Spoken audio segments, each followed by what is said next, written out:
We'll see how the red side want to round out their bans. But you mentioned Tsuki. He was actually one of the players on Vegetable Juice during the Summer Open, and they had a surprisingly good performance. And even when they did lose in the round of 8, they gave it a good run. They actually had a really good series to be dropped out. Yeah, they looked strong, and that was one of the reasons why I was looking forward to seeing Tsuki in this event. But it looks like the first pick is going to be a XenoTek, and that's going to be Chuck getting, well, at least for now, we'll see if they end up swapping it around. I expect that to end up going onto the hands of PvP Warrior, likely, because he's been the one that plays these kind of weapon power carries. But again, update 3.8, thus far, everyone's been playing the weapon power carries. Yeah, they certainly have. Yates once again banned away. I think he's been basically perma-banned so far this tournament. We'll see if that ever changes here, but so far nobody allowing him through. Chuck going with that XenoTek, which has been a staple here. As you mentioned, everybody going for those weapon power carries. We'll see if that continues to be the case. But Finn and Idris going to be locked in on the red side. Yeah, again, not really any surprises. The only real surprise that we could get at this point would be seeing like more of these bruisers get picked up again, like things like the Grumpjaw or the Rona, like Rhyme. Those are really the only like surprises that I think would happen, because we're just kind of expecting it to be a whole bunch of weapon power carries and a couple of tanks thrown in there for good measure. Yeah, I mean, at this point, one of the biggest things is like the weapon power carries. There's not really any that seem unpickable, because literally all of them are getting picked every draft. So it's difficult to say which ones are outright the strongest priority picks, because basically the whole list gets locked in. It's going to be a Lance and an Arden. So once again, XenoTek were going with this a little more defensive strategy. The Arden, though, very likely to be weapon power. Yeah, and I like the fact that they took the Arden when Finn was taking on the other side, because we've seen this kind of Finn-Arden combo being played pretty frequently. So I like seeing that broken up. You know, when you have two heroes that are working so well together, you want to just split them up a bit in the draft and say, okay, you know, you can get one half of the combo, but we're going to take the other half so that we don't have to worry about this massive combo coming on through. But Baron and Glaive, again, just the ability to set up a target. You know, you have this crowd control from Glaive to pick out one of the carries and just try and eliminate them immediately. We heard from Starboy last game where, you know, Lyra was able to set that up constantly by saying, hey, you have a Celeste, well, there's a portal, our entire team is on top of her, you no longer have a Celeste. The fight starts as a 4v5. Yeah, it certainly does. Maline going to be locked on it. I think that's the first Maline pick we've seen so far this tournament. Excited to see what they're going to be able to do with that one. Also, who actually ends up playing it as well? You'd expect it's going to be Chuck heading towards that mid lane once again. That's what we saw in the first game from them. And I mean, Chuck is a fantastic Maline player, so it would not surprise me in the slightest. But Reza gonna be the answer. Anchor was banned away. Reza, not far off the same pick, honestly, when it comes to styles. At least in terms of play style, you know, the actual effectiveness is a little bit different, because Anka has a little bit more of the, you know, get in and get out, but having that lingering damage than with the ultimate and things like that. Whereas Reza is kind of like dash in, chase you down, hard commit to these fights. So it'll be interesting to see how those work out. But with a Glaive also on their team, now the Reza, he's not going in alone. There's going to be multiple targets going in. And so kind of one of the weaknesses of Reza or Glaive individually is they go in and they just get blown up and nothing happens. But when you have multiple targets going in like that, you can make a lot happen. Yeah, absolutely. One of the big things I'm going to be watching for this game, I expect you guys at home to watch for this as well, it's going to be both Truth and Delphi on the same squad. Game number 1, they absolutely just ran away with the game as a duo. I expect the same thing to happen here. We'll have to see if it's going to happen, though, as we head on into this game. Game number 4 of the day. I'm going to pass it once again to Humanist and Excoundrel as we head into XenoTek up against LostBoyToph. Matchup that you've all been waiting for. Team LostBoyToph taking on Team XenoTek.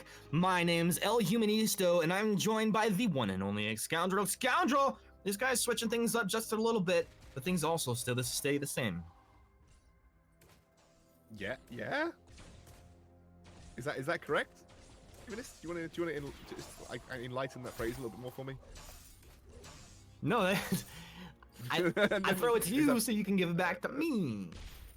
All right, well, I'm giving it back to you. So bada bing, bada boom. I got this on the solo cast. Looks like XenoTek and Chuck moving through the. No, I'm just saying, like, draft wise, these guys, there's a balance here. But you look at like over what Team LostBoy have done. They still got this Glaive, they got this Baron, they've got this Finn, but they've added in the Idris to the mix, right? So they're adapting, they're building on what they've done previously. It's stronger than it once was. Oh, see, now I understand you. I was only memeing you, mate. Don't worry, I was only joking with you. I think I was being really serious with you, just so you know. Sorry, I'm sorry. Maybe signals crossed a little bit. I really like the addition of the Idris here, simply because you're now facing up against two fairly, well, not immobile, but fairly immobile carries. And actually, Idris is going to do well into Chuck's kinetic if given the space, and as well as the fact of being able to chase down TiVo. Now, obviously, TiVo's Gwen has had changes to make her a little bit more mobile. Her B got changed that she gets a movement speed burst that's a bit more effective. So obviously you always have to worry about that B scaling coming out from TiVo. The only person I think Toph's going to struggle with is going to be XenoTek. Meline is incredibly durable for a mage. That's why she had her range shortened in update 3.8, because she is just so durable in these situations that it is very, very difficult to lock her down even as an assassin. So XenoTek's Meline, I think, is going to be one of the linchpins of this composition here. I think could really throw a spanner in the work for LostBoyToph. Well, I got my eyes on this mid lane right here, right now, and Lost Boy, of course, early on in this game, you know, Idris not expected to have a big impact, but he's just getting handled in this lane. Chuck and Habs over here just dominating him, applying the damage, not really taking much of their own. They're in position. They're going to go ahead and start with this double backhand. It will be contested as Delphi's here. Delphi, he's found Chuck. XenoTek makes the rotation over. Two-man impale out of Habs. Might have about enough time for his team to get him out of here. In fact, he's going to get out as well. That was a thing of beauty. I don't know how they just did that. Delphi just slightly messed up on the afterburn there. If he'd knocked him into the wall, which I think was his intention, Chuck would have definitely gone down, and that might have been an easy snowball out of that crystal side jungle for the side of LostBoyToph's team. One thing you noted on just before that happened was the fact that Toph was getting his butt handed to him in this lane. That is one of the changes that I do positively sort of think of in update 3.8. I really love the changes to Book of Eulogies. Book of Eulogies now means that if you are in a ranged versus melee matchup, you are going to get punished tenfold compared to how you were punished previously. It's why you can see Deceived going for the Iron Guard contract, because it is so important to add that extra sustain to this lane, because Toph is going to get absolutely rolled by a kinetic in this situation, even with Deceived doing some of the tanking for him. Yep, they're going to go ahead and even port back right now, pick up some items, even though that minion wave already up under that turret. Habs and Chuck going to take this moment to apply a little bit of damage, then get right back to farming. It also feels like, you know, 4 minutes in here, we're going to see this top lane coming out of the LostBoyToph side start to apply some serious pressure onto this T1 turret. You see PvP Warrior sitting on low health. He's not going to really be able to defend this, and it's just going to get harder and harder. Yeah, I think also the same for Suki, though. Suki's in a situation where he's versus a Meline and a Gwen. And as a Reza, although you are very mobile, you really don't have the ability to endure that amount of damage. Although we just see that Truth did pick up the kill here. So this might be the reprise that LostBoyToph needed, especially because look at how this mid lane's going, Humanist. It is 16 CS to 37 on Chuck. 20 CS discrepancy already opened up. If I were Toph, I would rotate to a side lane, and I would bring Truth into the mid lane to match up against Chuck. Man, if I was Toph, I would text Starboy and be like, bro, can you tweet that I'm lagging really hard? This is just rough. It is, but the problem is it's just the fact that Book of Eulogies has made these matchups far more punishing than they were previously. No longer can you randomly sustain through a massive range discrepancy. You have to be so careful in these particular matchups, and you can see a fight already breaking out here. I think Suki managed to get that. Suki did. It's two-man impale, technically just one. They're able to clean up and grab Suki on the way out, though, and that does mean the crystal buff goes to Chuck. When it's all said and done, we're 5.5 minutes in. The score is tied up 1-1. Both teams definitely a solid early game. Yeah, absolutely. Although you would say the major advantages, I think, lying with Chuck's team, so rather with XenoTek's team right now as they go in onto that turret. Oh, Sweaty engaged, dying under his own turret. That's a feels bad man for Toph. PvP Warrior throws the gauntlet that we all wish he didn't. And that'll be a nice long cooldown before he can do that again. And Chuck in this matchup picks up that first turret in the mid lane, despite the damage reduction to the turret, making it a little bit harder to take. They do break through, and now open up the map to be able to invade that jungle more freely. They have less constraints on their entrance to the jungle because that turret is down, which means you can push your vision line up, you can be more aggressive, you can look to seek control over the crystal side jungle, which allows you to make very safe ghost wing takes and also set up for counter engages. Good stuff right now. The only thing that you will be worried about if you are the side of XenoTek is that the fact that Truth starting to scale up, and you can see already the damage coming out from those basic attacks from Baron is so high. Yeah, that was pretty real. Habs looking for the impale, not going to find it, leaves himself a little bit vulnerable on the front side of that fight. They'll spread, Ion Cannon does not connect. You know that both of these teams are just thinking Ghostwing right now. There's obviously a positional advantage. Oh, not anymore! Get over here! Oh, Team XenoTek getting blown up after getting pulled on in there. Chuck, does he die? Yes, he does. XenoTek will live. But that is a nice two-man kill off of that pool. No Crucible versus a Finn at level 6. You are going to be absolutely left wide open here. XenoTek feels like he can fight this, though. You still have TiVo and PvP Warrior. There's the stun. There's the stun, and Maleen is dead. Team LostBoyToph. Serious advantage over here. Lost Boy low. He'll go ahead and pour it out. They've made the call. The entire team will drop off a Ghostwing. Delphi will clear some vision in the meantime, just keeping himself efficient and useful as always. Actually, Afterburn, maybe thinking about having to go on PvP Warrior, but PvP pretty tanky, all things considered. And with that, Delphi and PvP will go on their own separate ways. Yeah, and again, he just got through a rotation of the tension bow damage. Didn't want to take another one there, so just happy to force that potion out. He's now going to head towards the top lane and start to scale up a little bit more. Delphi as well, also going for the spell sword build, a bit more utility focused, helps facilitate his lanes to be a bit more aggressive, and also can peel for Truth of Light in the situation if it is called for. Want to give a shout out to Suki in that fight. Comboed off that ultimate from Deceived so well, as Toph now being forced away by Chuck once more. Chuck having a pretty good game thus far. 1,600 gold in his pocket. He'll drop back, start up this Crystal Chant, hit the shop, and you have to imagine after these guys pick up their next set of items, like this is definitely going to be time to fight around this Ghostwing. No, for sure, but they do have to be worried about Truth, who has now picked up his tension bow to go alongside the Serpent's Mask. Ooh, yeah. Now, Serpent's Mask is not the powerful item that it once was for weapon power carries. 2 updates ago, that was all everyone was building as Chuck now. They get on to the Baron. Yeah, able to jump jets back though. Delphi's the one left vulnerable, but the team collapses. Another pool comes through. PvP Warrior did drop the gauntlet, so things are a bit awkward. Throws the Vanguard over, but it's not enough for Chuck to stay alive. Habs, you got to get back, trying to combat roll. Ace is high, buying a little time, but Delphi jumps on forward. It's the reverse aggression. Now his team XenoTek looks to flip it around, find one of their own. It's a 2-for-1 trade when it's all said and done. A little bit spicier of an enchilada than I was expecting. Oh, I tell you what, Aftershock is absolutely the better first item to go on the Reza. It's so good at bursting through those squishy carries, even despite the nerfs to Aftershock overall. That was a really wonderfully placed team fight there. The Gauntlet, whilst it looked good, it actually really helped. Oh, wait a second. Oh, Delphi gets some! His team will take the Ghostwing, and Delphi jumps over the wall 3v1 and just puts TiVo in the dirt.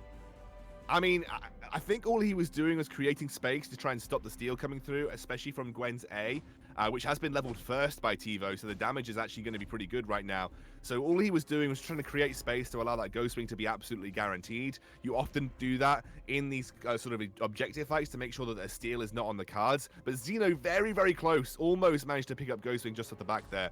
Toph managing to secure his own crystal power buff right now, but Truth is the standout damage dealer, the standout carry right now for Toph's team once again. He is now working towards his third item. He is 402. The madman is on fire. He also has the, I don't know if you mentioned this, he has the Minion's Foot, so he's going to get that guaranteed crit right off the bat. He's got a weapon infusion in his pocket. I mean, this guy, he's ready to fight. You look at those two things, and it signals this carry wants to fight, and he wants to do it immediately. And this is his team trying to set up for him. He'll rotate around the west side of this wall. Nobody really found. They'll reset. He's happy to keep farming, but ready to fight. I actually think there's a very small opportunity right now for Deceived to force a fight. because the Crucible is not yet completed, has just been completed for Habs, so actually that opportunity has very quickly gone by. That was a small window of opportunity right there. It was, but without the Crucible, it is such an easy way to bring everybody into position for both Suki and Toph. You actually bring the targets to you as opposed to having to wait for the targets to sort of get into range of you. And so I think that was a good opportunity to try and force another fight and solidify your advantage, but it looks like they're going to go for it. Nice block there. Interesting. Jump back. Nice damage applied onto 4, but a reposition nonetheless. PvP Warrior wasn't there ready to fight with his team. He'll go ahead and make his way up now. Is deceived. Wishing he had that pull right now. Forced to core. It's going to be another 55 seconds or so. And with that, Team LostBoyToph are going to go ahead and drop back. You see Team XenoTek realize this. They're getting some nice poke damage. XenoTek booting forward. They find Truth. Truth jump jetting back. They're going to go ahead and get under this turret. Turret will keep them pretty safe for now, but Truth turns around trying to get some damage. Aces high connects, and Truth goes down. In fact, they're going to lose 2. Delphi will pay with his own life as well. Team XenoTek turn up the heat. They'll move over to the Black Claw. What a great turnaround for this squad. Yeah, I mean, that was just a little bit aggressive, a little bit overextending from Truth right there. There was no need to make those basic attacks onto Chuck. You had the safety of your tower. You could see that Chuck's team, XenoTek's team were desperately trying to force the engage in that situation because they saw the rotation come out from Suki towards that bot lane to deal with the heavy stacked wave at their tier 2 in that bot side of the map. There was no need to make that engage and turn around and make those basic attacks happen because you already had won. You'd already got yourself to a position of safety where you could reset. And unfortunately, Truth just got a little bit greedy with his basic attacks. A little bit greedy, and it pays off for Team XenoTek. With that, they're going to have the T2 turret in this mid lane dropping on down. Now, Deceived has Force to Cord ready to go. We'll see if he can... One of the best things, you want to get on the other side of that wall. Pull them. There you go. The pull is there. Is there any follow-up? A lot of damage being spread apart as everybody tries to get outside of that gauntlet. 1-for-1 trade. Back and forth. XenoTek squad will go ahead and back on out. Black Claw low. They're not able to take down that base turret, but they did pretty good work. No, absolutely. They got at least one turret off the back of the Black Claw push there, and it's put them well back into gold levels with the team of LostBoyToph. And you do have to also remember, Suki, you saw right there, he actually tried to dive in onto Chuck. He looked to try and take the 1v1 with Chuck on the backline of that fight and actually lost it.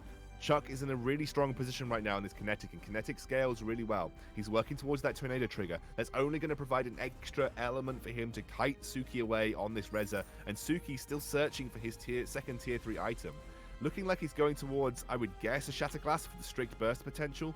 But again, he still needs to finish that to be able to come online. Yeah, I feel like the best thing for Suki is if he's trying to take that fight, go toe-to-toe with Chuck, he's got to have a bit of a surprise factor, approach from that side angle or just where maybe they don't expect you coming from. Right now, though, Suki poked as he jumps back. The rest of the team, LostBoyToph, trying to look for the engage. TiVo moves forward, almost finds Suki. Suki, he jumps out. Chuck, he's onto Delphi. Delphi first to drop. PvP Warrior, absorbed nice damage, falls back. There's a 3-man Quibble comes down right in the choke point. Team LostBoyToph has to go ahead and get back here. Truth somehow getting that Crystal Treant in the thick of things, but they lose 2 allies. Team XenoTek will be able to take this Ghost Wing for free. Yeah, unfortunately, Suki took way too much damage at the start of that fight, so there was no way he was able to get in and threaten the backline. While Suki might not be able to trade 1-for-1 right now, just getting into the backline, ulting, and being right there in front of TiVo, XenoTek, Chuck, anybody like that means that you're going to create space for Truth on this Baron. Unfortunately, Toph is not in a great position right now. He's really far behind, doesn't have any defensive items. He's going to get absolutely shredded by anybody on the side of XenoTek's team. But you need them to go in to create this distraction for Truth. All of Delphi, LostBoyToph, and Suki are doing are creating space, trying to trade 1-for-1, and allowing Truth that time to be able to just get those big basic attacks in. That's the entire point of this composition is all about creating space for Truth.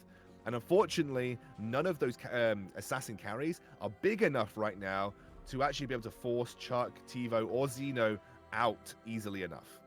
No, Team XenoTek is hungry. They are here for the victory, not looking to get put down and keep things statistically interesting for now. Maybe a fight here in the river. Looks like it's kicking off. PvP Warrior drops the gauntlet. He'll find 2 stuns. Truth first to fall. Gets popped like some popcorn turned up to high. Delphi looks like he's out of here, but Deceived will throw his life away. He says his truth is dead. I'm dying as well. No two ways about it. Easy Black Claw take as well, because Black Claw is just about to spawn. And that was just overextension again in the river with very little vision in the enemy jungle. The LostBoyToph's team just not grouped up at this point in time.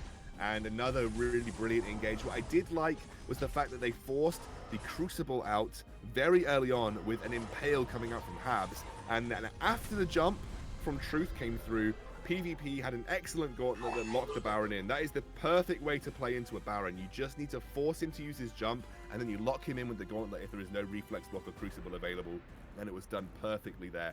And now Truth has a really good early game, is struggling to find his place in these team fights in the late game.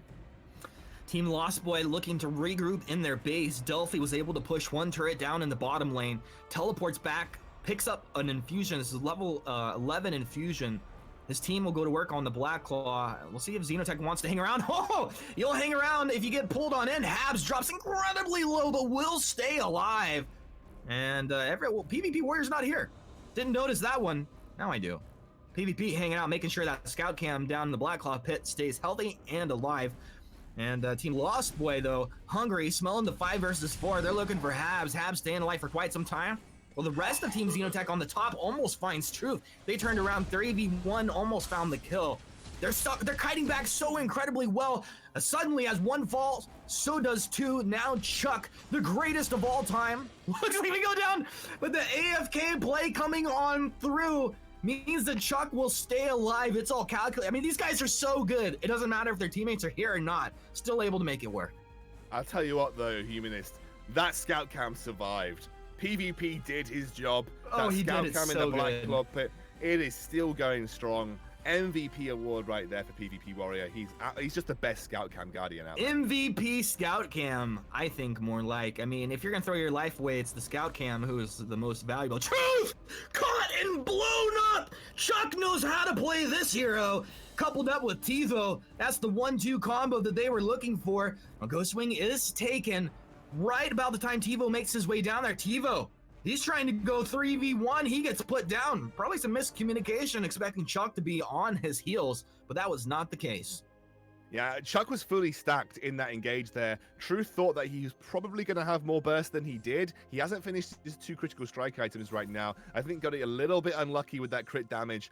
Also being slightly punished for going for the Serpent's Mask build, which I kind of understand. I think he's trying to kite backwards against PvP on this Arden.